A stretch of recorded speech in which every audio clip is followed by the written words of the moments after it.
to, all right. So first of all, I want to thank all of you for jumping in and volunteering. Some of you, I'm sure, were voluntold and were jumped forward. But this is, as you may have heard, kind of talk, one of the most rewarding things I've ever done, and being a part of this program. And I want to tell you, one of our teams last year received a special commendation from the from First Lego League regarding there was at the tournament in December, a mom brought her son on the wrong day. Their team competed on Saturday. She brought him on Sunday.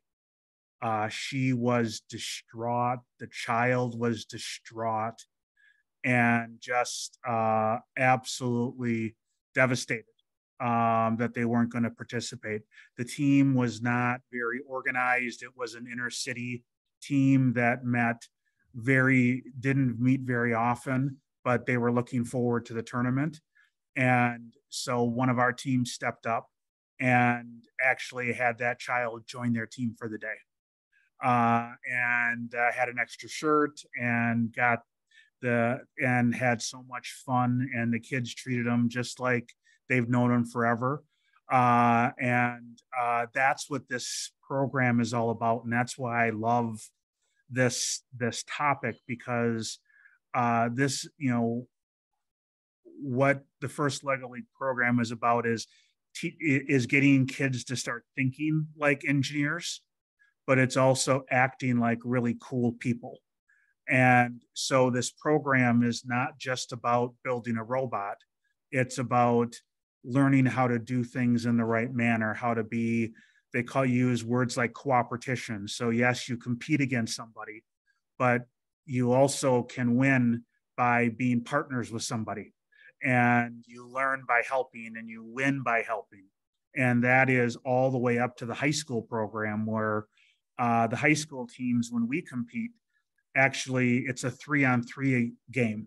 And so we have random draw of teams that we have to compete with against other teams. And so if you don't learn how to be a great teammate, you'll never win at the high school level. And so this is kind of, everything kind of builds towards helping the kids become really cool adults. And that is one of the things I have always loved about First Lego League. And so what I'm going to do is I've got a quick presentation. I'm going to shut the door here quick. It's getting a little noisy out in the shop.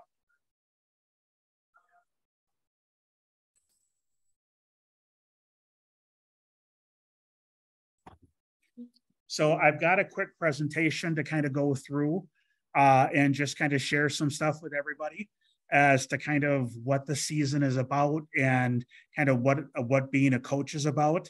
The first thing I want to just share with everybody, first, let's have everyone introduce themselves. We got a couple of our veterans that veterans of 1 year who've done this before, who are back or back in a different capacity. So Paul, let's start with you. You want to just introduce yourself and tell us a little bit about your experience last year? Hi, everyone. This is my second year as a coach. Last year, we hosted the team at my house. So that made me the head coach, though technically I was not the coach. I had two other parents that coached at my house.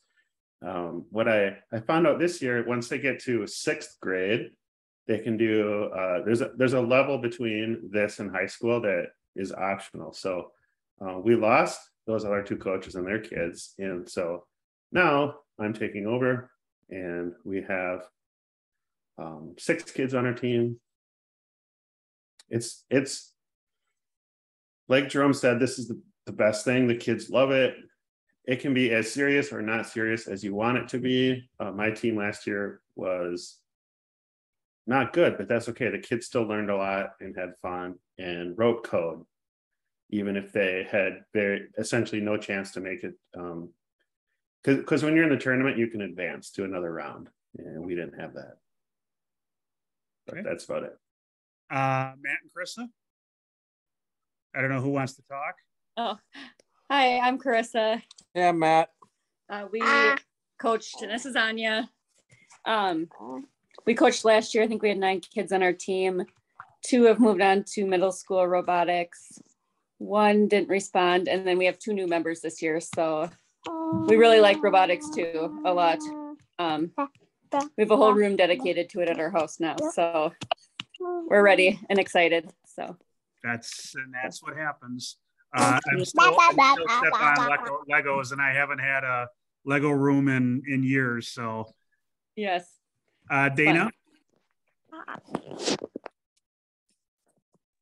Hi. Yep.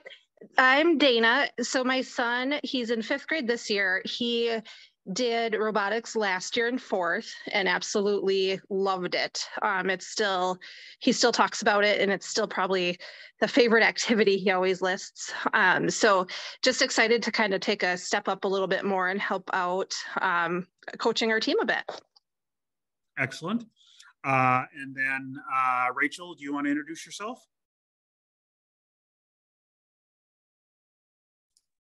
Hi, I'm Rachel. This is my first year with FLL. I'm super excited. We've had lots of great interactions visiting with the high school team out at events, and they've been super welcoming to my kids. And my daughter had her first experience with FLL at the summer camp and just absolutely loved it. So I'm super excited to get her going. That's awesome. Christine. There we go. I found the mic. I haven't figured out how to do the camera yet, though. Is that working? Just a second. Can I help you? Okay. Can you give us?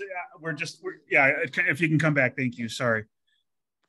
They've been testing the alert systems here at Eastridge, so I was hoping we weren't going to get the alarm. So thank you. So Christine, sorry to interrupt. Okay. Oh my gosh. Yes, this year is an exciting year again. Yeah, I'm excited that Ryan had fun. My kids had fun. Everybody, I think, had a good time trying to put the Legos together. It was our first year. I had a younger set of kids, but we all fumbled through it, and it was okay. I don't understand that. Let's take a next try, or let's try it again a different way. Try it again a different way. It was fun how I thought one thing would go, and it ended up going a completely different direction. Because you get enough people involved, you're just like thinking outside the box is totally helpful. Excellent. I appreciate that perspective. That is important to remember as well. Dan.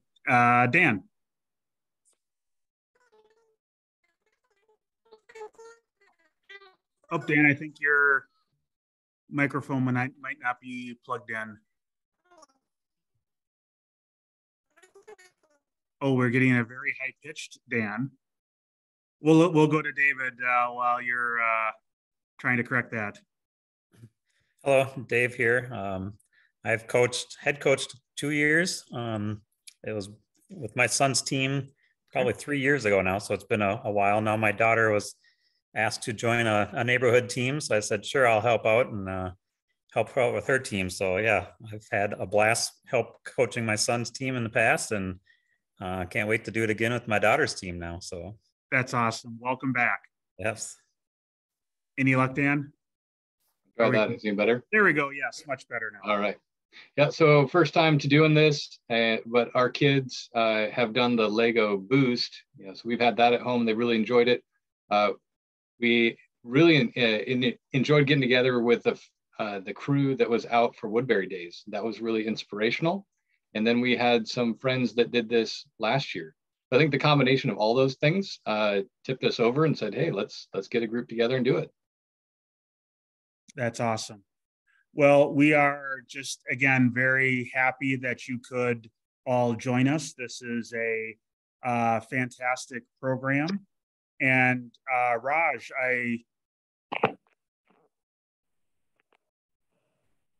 Roger, did you intend to join this meeting, or were you here? Were you going to join the EMCC meeting earlier? Let's see. Am I on mute? I was trying to join the FLL meeting. Oh, fantastic! So Raj, you want to introduce yourself? Yeah, so my name is Raj Gandhi. I've done other FIRST robotics, and it's been about 10 years since I did an FLL team. So, well, welcome to the session.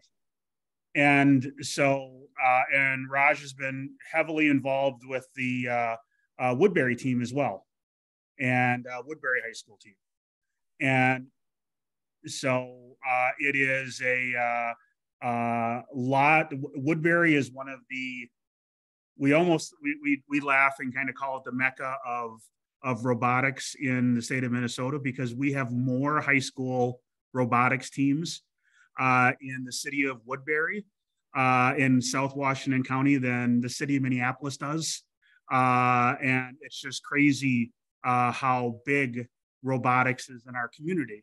And part of it is what we've been trying to build is creating this funnel of students.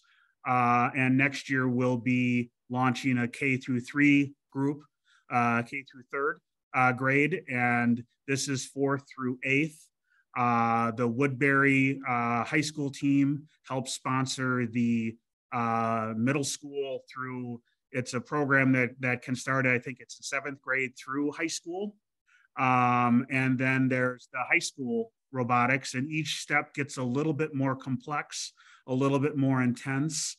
But it's amazing how the concepts that you learn with playing with Legos and building with Legos will get you to building very sophisticated, incredible bots.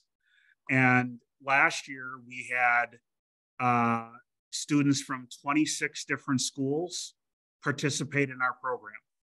And which is really cool for us is that the majority of those students are going to go to high schools all throughout the Twin Cities.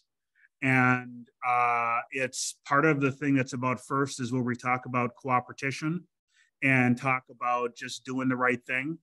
It's not about trying to enrich our team or our program. It's about getting everybody involved and getting everyone better. And so we know when we looked at it, it was going to be potentially 12 other teams that were going to benefit from the kids that were in our FLL program. And that's what FIRST is all about, and that's what they want us to do. And again, that's the spirit by which we build this program. It's about community. And the other decision that we made is to make these community-based teams versus school-based teams. Because in our analysis last year, there would have been only one school that would have had enough kids to have their own FIRST Lego League team. So by doing it and breaking it up and having it going cross school territory, we had siblings that could be on the same teams versus being in different schools and different teams. We had different communities coming together, and the feedback was really positive, which is why we've continued to keep it going. And all of the equipment is been donated by sponsors. And so the fees that the students and the families have to pay coming into it are just paying for the fees of the program each year, not buying any equipment. And every year we're buying more parts to add back into the program. So let's go with the presentation. And so I'm going to share my screen quick, and so I can give you some of the key highlights of kind of what it means to be a coach and what you've signed up for. All right. And then I'm going to share this with everybody at the end of the night, so you've got this. So again, first, thank you for stepping in. And what we really try to instill upon everybody is we try not to even call you coaches. We prefer to call you mentors, because your job is not to do the work or to sit down and code. It's to help them brainstorm how to solve problems, how to come up with ideas of where to go look to solve the problem, not to actually do it and sit down and do the work and come up with the strategy yourself. I coached an FLL team for 8 years and never once programmed anything in the computer for the bot. I still don't know how to do it to this day. So one of the things we talked about was what the core values are of FIRST, and what this is something that you're going to be graded on in the tournaments. And the judges, and this is where I love to judge, is the core values, is talking to the kids about how they came together as a team, how they included everybody, how they came up with ideas, and how they just, going through the discovery process, but not forgetting the idea of fun. I think I was telling a couple of you the other night was I always scheduled recess in the middle of one of my meetings. So the kids could get out and run around and play for a little bit and then come back in and get focused and burn off the energy. The other part of what an FLL team and program is that you research a key issue, and that every year there's a different challenge that FLL puts out, and they would like you to come up with an innovative solution.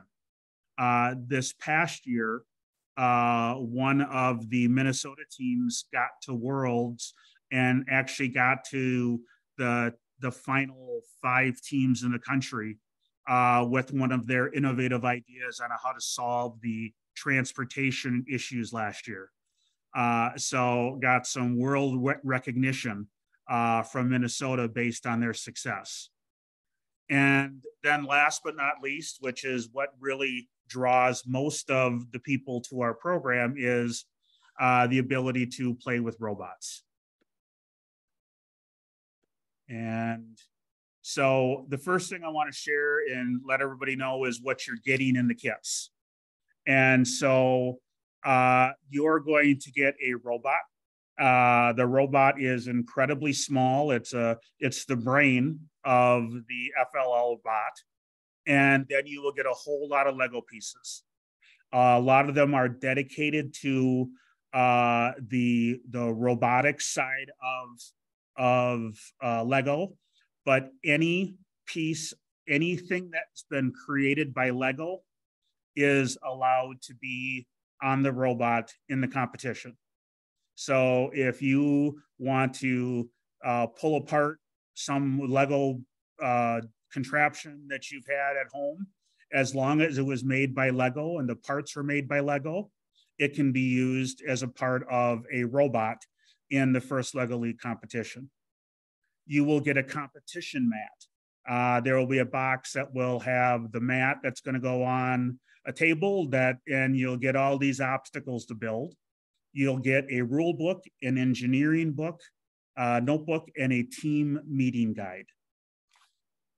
And so for the next 2 nights, you can pick those up here at the East Ridge Metal Shop.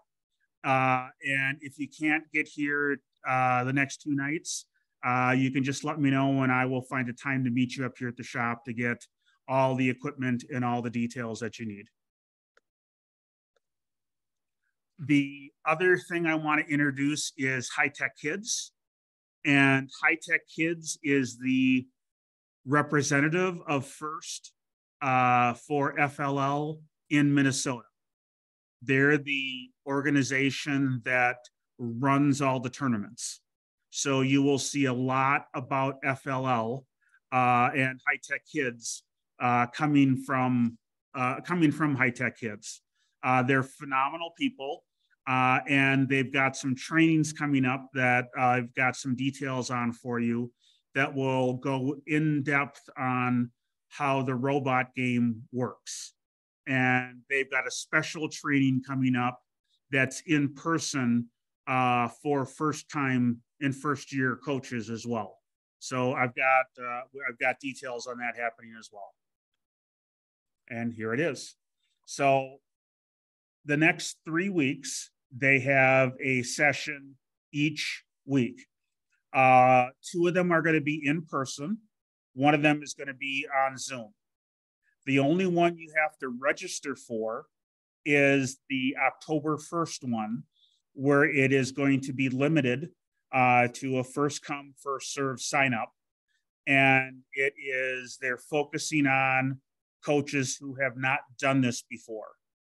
And what they will do is they will have all the judges and referees sit there and explain the whole game to you, all the different pieces, how people will get penalties, all the things you can and can't do during a competition. They'll essentially take the rule book and go through every aspect of the rule book with you. So I will be sending out this link to you if you want to sign up, but I definitely suggest that you sign up for the Zoom session, if nothing else, because hearing them go through and understand the missions is really, really helpful. I will also challenge you to not have your kids on the call or Zoom meeting with you, because don't let the kids see the secrets. The session is about you learning how to help them solve problems and understand how to do something so you can mentor them better, not to let them see the secrets. They'll learn that stuff on YouTube, but make them go out and find it versus putting it right there in front of them. We have scheduled and are hosting a practice tournament on Saturday, November 19th here at Eastridge. And so we're going to be inviting all the teams from that are part of our program to come up and go through a mock tournament. So you will see how the tournament will be set up. You will go through and talk to judges, which will be our students who have been in FLL before, who will ask your kids questions, give them suggestions, and help them feel a little bit more comfortable when they get to the official regional competition, which is going to be December 3rd and 4th at Woodbury Middle School. And you will compete one of those 2 days. And we'll find out, I think, in the first week of October, which date your team will be signed up for. If you have a preference or a conflict on one of those 2 dates, let me know. There are other dates in the cities, but they are not going to be convenient and not going to be close. They'll be in Elk River or Prior Lake or places like that. So this tournament is hosted by the Eastridge Robotics team. And so our kids are the volunteers and help walking everything through. So the people that, and the kids that they saw through some of the coaching sessions and things like that will be the people that will be there cheering them on. So a lot of positives to come from that. And it's really great to have friends and family be able to come watch the tournament too, and be able to see some of the stuff, having it so close. So the team meeting guide that you're going to get within the packet of information, they just started doing this 2 years ago. And this is a phenomenal blueprint that, if you're a brand new coach, literally lays out 12 meetings and shows you how to be competitive and how to have a fun time and actually do well in the tournament in only 12 minutes, or 12 meetings with 2-hour meetings. Now, some teams will meet twice a week. Some teams will meet once a week through October and then twice a week during November. Some kids will meet after school when they get off the bus and want to go program and do things every free moment they have. And that's for you and the parents to decide kind of how the flow goes. The requirement is that there are 2 parents at every meeting, and they should be background checked through the first program. So I will be distributing all the information and signing all of the prime coaches. We have 3 coaches signed up right now for every team. So that is fantastic. So it will allow rotation in case somebody's off or somebody's missing. And again, it is critical that there are at least 2 parents at every meeting. You don't want to have a situation where you can't defend or someone makes a complaint or something like that. This just is in everyone's best interest to have, and the safety of the children. And what I always recommend is that the first session be a fun time for everyone to kind of get to know each other. There are several what they call launch videos, which go through what the whole program is and what the robot game is. Then start playing with Legos and start building all the competition obstacles that go on the mat. And then starting to discuss what a team name is and start working on a logo. A couple of our sponsors are buying t-shirts for every student in the program. And so you will get to be able to pick your shirt color and be able to design your own logo and team name that's going to be on the front of your shirt. And then you will get shirts for your coaches and shirts for all the kids in your team. And they are— Hey, Jerome. Yes. It's Carissa. Do you want help organizing that? Because I can help you with that this year. Oh, my God, you would be thank you. You'll be my savior. You're welcome. Okay, I'll talk to you later about it. Perfect. One Big other does the shirts. One other question. Did you say there's 3 coaches on each team? Yours is the only one that we need to get one of the other parents to sign up for. Okay, that's okay. Just wanted to clarify since. Okay, that's it. Thank you. You're the only one with that we don't have a third one yet. So I had meant to talk to you about that when I saw you, but I didn't. But I missed you tonight. That's all right. I can send an email out to our parents. Thank you. And then it's just the goal of then is just to have fun, and that's the spirit by which we do this. We are going to be setting up this year that there's something that's going to be new, and what we learned from last year with some of the coaches will probably appreciate is there were more questions and answers and not a very easy way to facilitate and communicate everything. So one of our kids came up with the idea of having a Slack group just for our FLL coaches.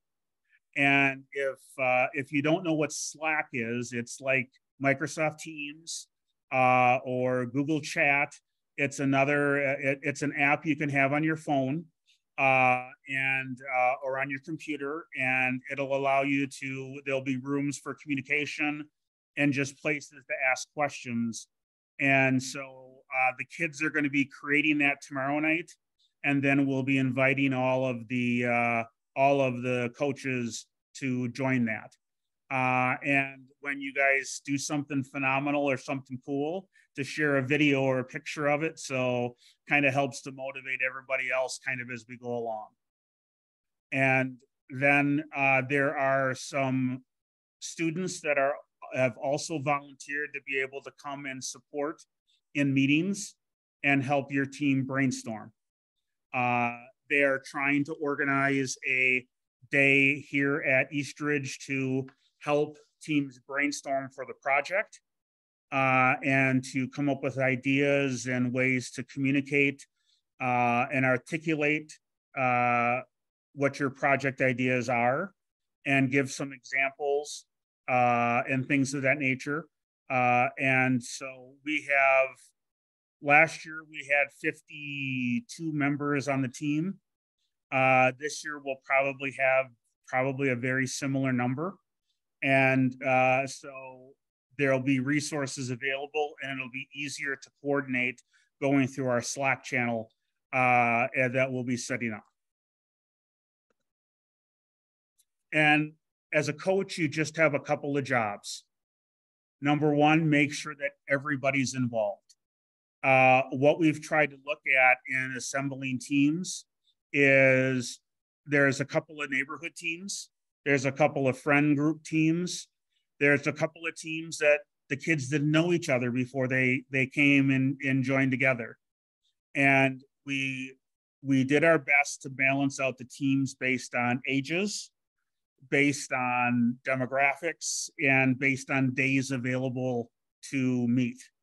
So we looked at some, we didn't put somebody that was only available to meet on Wednesdays on a team where half the team can't meet on Wednesday. So we tried to do our best to balance out boy girl where we could, and to create an environment where people can have fun. Make sure the kids do the work, because if the kids cannot explain how a device works or how a program works to the judge will assume that the kids didn't do it, and they won't get the benefit of the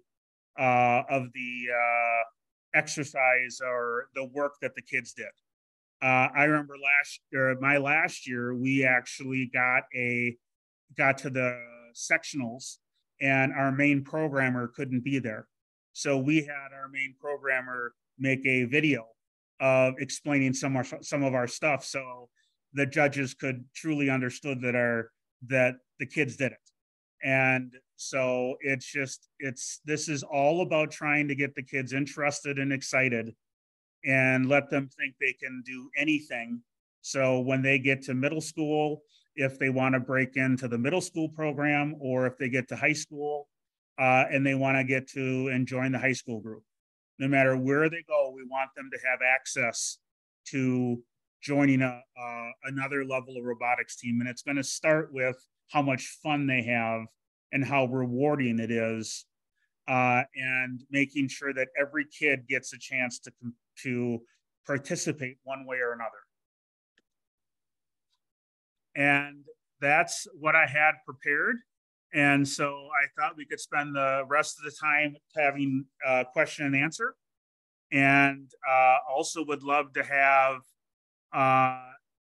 some of our other coaches who have done this before to offer any insight as to what they learned, or what was the most important thing they learned when they did it. And maybe we start with you, Dave, that has done this a couple of times before. What's the most important thing that you learned? Start early on the project research and coming up with a project. I think we always kind of struggled at that aspect. Everybody, like you said, wants to play with the robots and play with the Legos, but a big portion of the scoring is that research and coming up with that project and being able to present it to the coaches, or present it to the judges. So I don't know, start early on that and get the kids interested in that side of things too.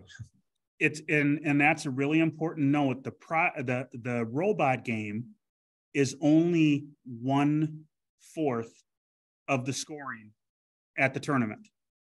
And so the kids that spend all their time on the robot very rarely go on to the state tournament because they forgot the other pieces of it. And so that's one of the things that first is really, really important on, for those that mentioned Woodbury Days or some of the other community events that we went at, that's one of our requirements as a first team, is to get out and do what we call community outreach. And so that if we don't do that, we have a very smaller chance of advancing in other competitions and awards that we have the opportunity to win at the high school level. So they want to teach that at the young level of robotics. And one of the things that I did is I always broke the team into two every time. And so some of the kids were working on the project for the first half of the meeting, and then they switched over to the robot the second half. And so I found ways to get everybody doing everything, but breaking it up quite a bit. So excellent feedback. Paul, how about you? I'm going to start with a question. Yes. What if we have, one background check person, and we need a parent to fill in to have 2 adults, and that parent isn't background check.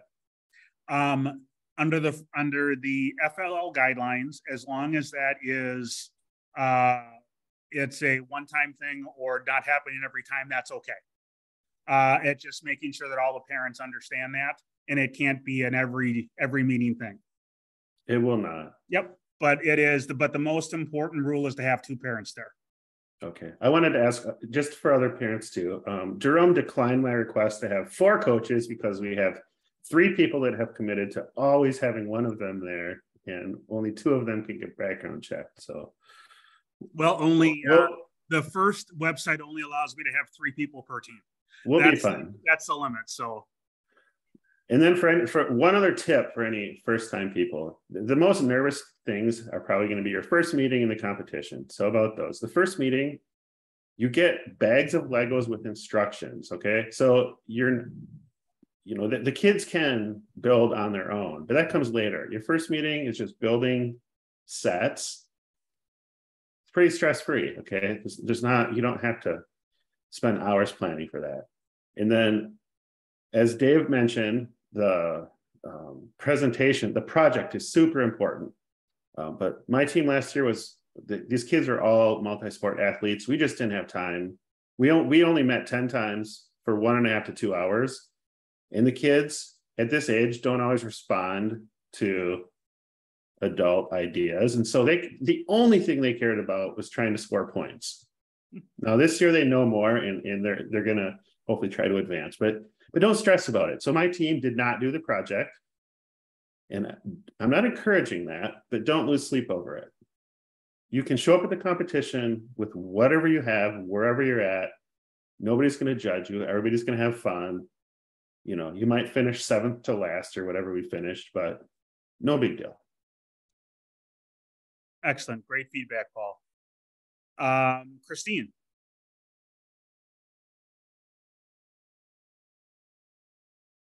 Any feedback you want to share? We might have lost Christine.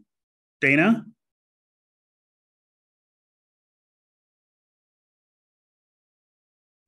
Hi, sorry, I'm slow at this. Oh, that's okay.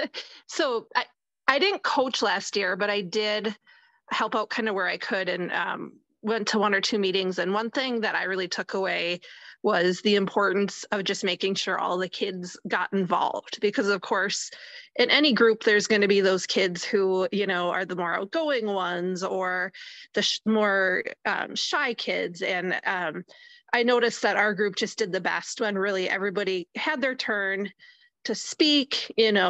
Everybody understood that their opinion was valued, and that really kind of helped build the team aspect, which as a parent, I love about this organization. So I would just focus on that, and you can't go wrong. Excellent. Matt and Carissa, anything that you want to share that you learned along the way?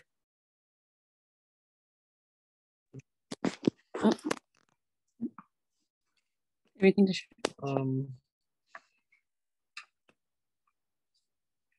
Nothing that hasn't already been said. No, we just we did not put enough effort into the project last year, and we suffered because our robot was one of the top robots, and they really liked coding, but we didn't realize the project was so important. So we're ready this year. Yep, there you go. And last but not least, Raj has been doing first longer than I have. So Raj, what advice do you have for the coaches? I think you guys have it covered. Have a good time, make it a positive experience for the mentors, the parents, the kids, everybody. Okay. So what questions are there that we can answer? I got a question about the project. So I've got the booklet, and it's got like the 12 sessions kind of planned out. Yep. So if you do the 12, does that accomplish the project, or the project's beyond those? The project is baked into there. So there's different aspects of there's time to research and time to discuss what they want you to come up with is, again, not a, how do I want to say? I will tell you that the year that my team won, we got to state off of our project. Our robot was horrible.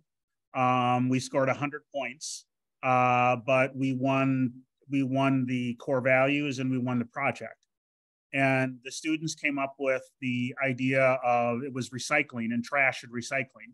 And they came up with the idea of a better way to recycle needles.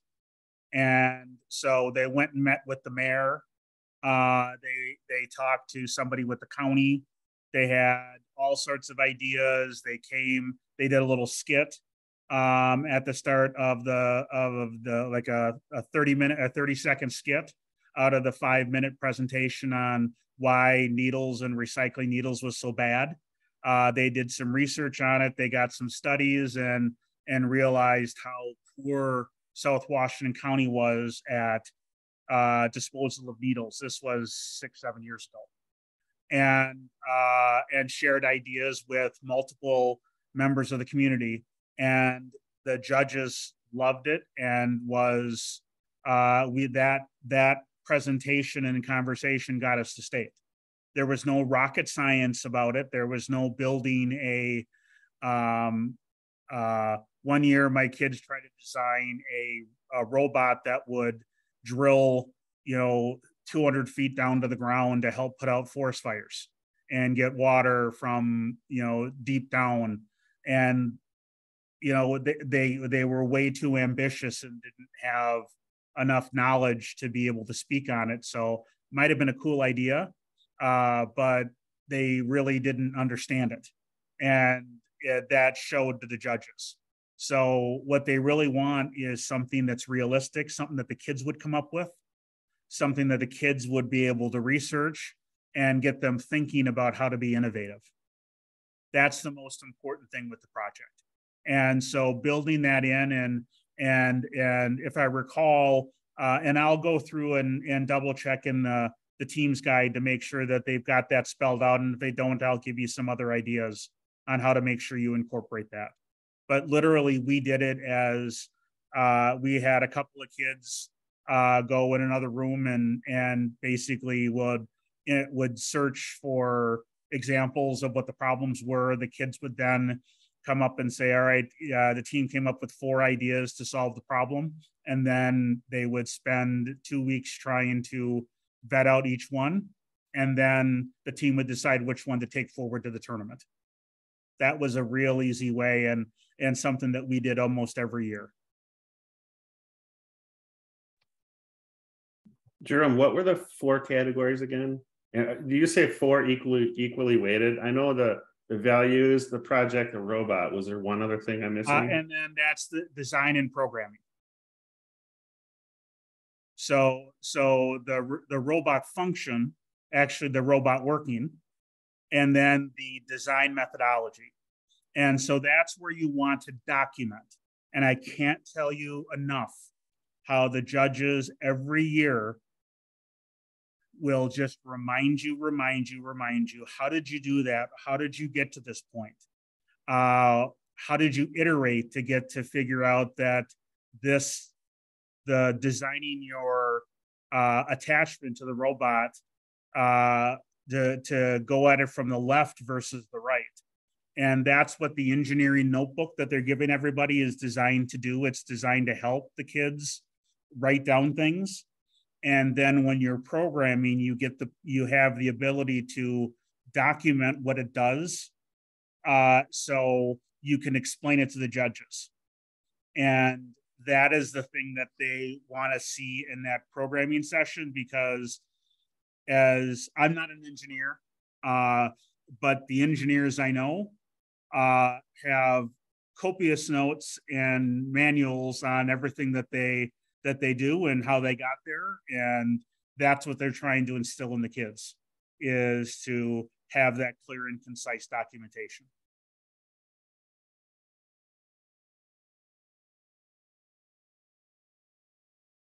Other questions? So there's a scoring page on the back. Yep. Is that for going along week to week? Nope, or is that like at the competition? That's what the competition, that's what the judges will be scoring you on when you get to the competition. And you mentioned something that at the competition, it's unlikely that they'll be able to do all of the modules. You have to be selective. Absolutely. My first year that I did FLL, my team did 2 of the, I guess the exercises, or 2 of the missions that were successful every time. And then the next year they did 4. And next year they did 6. And so depending on how sophisticated your team is, what you want to have a plan for is trying to determine what are the easiest programming that gets you the most points. And that's how we started our path. And so we would make sure that we would try to get a certain number of points in every match. And then what were the stretch goals for us to be able to get to? As I think that Carissa and Matt's team probably overachieved what a first team normally does. In first year, they were really good at programming and were able, how many missions did you guys accomplish in your best match? I don't remember, 7 or 8. Yeah, and I can't remember. Quite a few, but that's not normal for a first year team. And so we had two very ambitious coders that were dedicating 2 weeks of their life to coding around the clock, I swear. So and the key is once they start to get smart enough to be able to code multiple missions together. And that's a development that normally takes a couple of years for the kids to be able to think that way.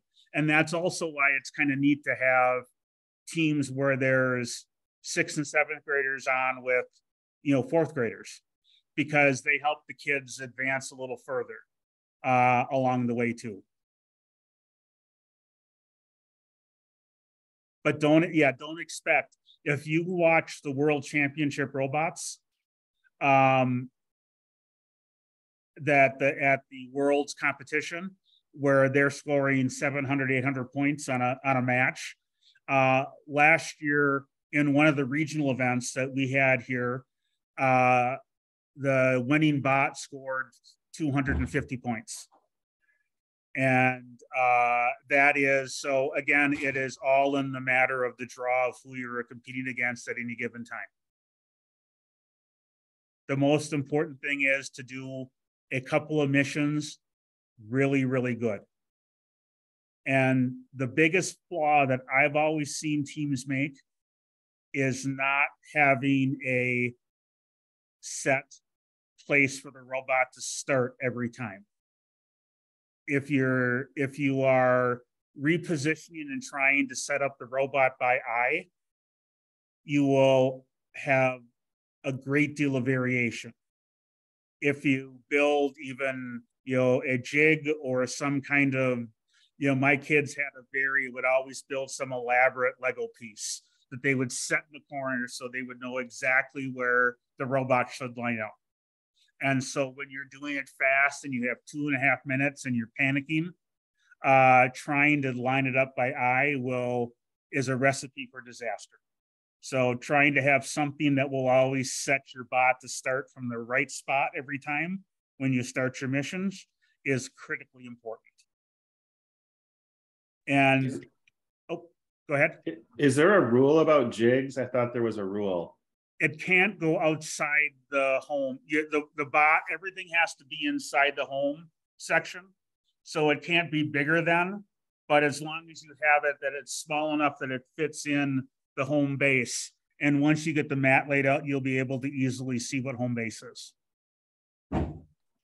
Okay, so a jig made out of Legos is completely legal. I think we might have to try that. Completely legit. And have some fun with it. Our kids would put the Lego people on it. We had all the Star Wars characters on it one year. As long as it's Lego, it is legal.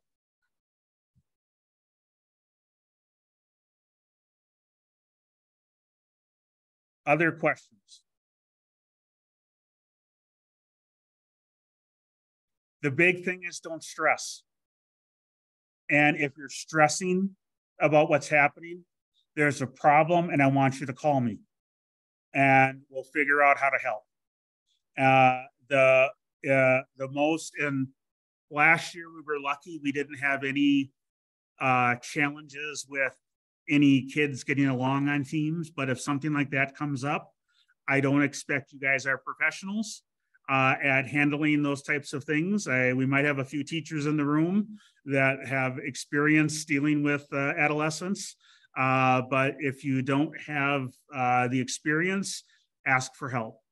The last thing I was going to say is that programming the robot is often easiest on a tablet, is what I found, even some cases better than computers. And we had a team last year that didn't have access to tablets. And so we had iPads that we could share if necessary. So just let us know if there's any problems. We don't want anybody to not have a great experience because you don't have the resources or tools that you need. And we'll figure out how to make it happen. Hey, Jerome, on that line, last year we had 3 tablets and that caused problems.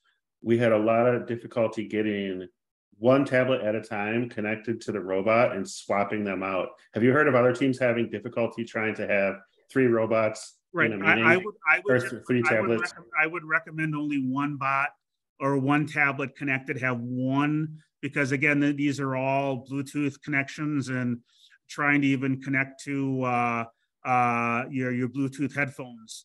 Think how often those get misconstrued. So if you want to have the greatest amount of success, have one connection. And so kids can program on all sorts of devices, but just send the programs over to one device. And then that way you have things backed up, you have things shared, and it puts it in a little bit smarter, safer environment. That's my recommendation, but the FLL folks would be able to tell you a lot more about that. Yeah, I want to add something when it comes to the Bluetooth connection to the iPad. When you get to the tournament, you're not allowed to run your robot from an iPad. So you have to make sure you figure out by the tournament how to run your entire robot run from the robot itself, not from the iPad. Right. Everything Just has to be downloaded to the iPad, down to the robot. That is the one thing, yes, that some teams didn't know last year, that everything has to be downloaded on the bot, and so no connections. But as you're programming it and as you're planning it, having multiple and having things set up that way makes it really easy. Jerome, you hit it. So just to be clear, last year we had one robot and 3 iPads, and the problem was trying to switch the connections to the robot. Jerome said we should be able to send the code from one iPad to the master iPad. Yep. I'm not sure how we would do that, but we should be able to figure that out. I can help you with that too. We'll put it up in Slack. I'll have one of the kids explain it. My daughter's sitting here laughing at me now. So as I should know how to do it myself, but I never learned.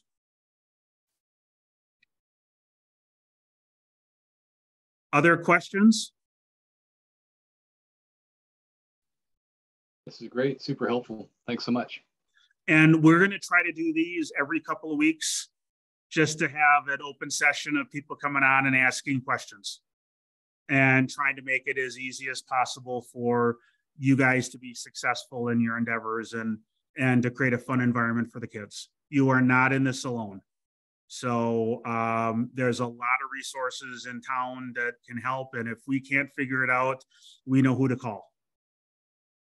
So thank you for volunteering. Thanks for your commitment to this. And if there's anything we can do to help you, just reach out, and I'll make sure you all have my cell phone number too. I have a hard time connecting during the day. At night and after work is always easiest to get a hold of me. So thanks, everybody. Have a wonderful evening, and we'll talk soon. Thank you. Thank you. Thank you. Bye, everybody.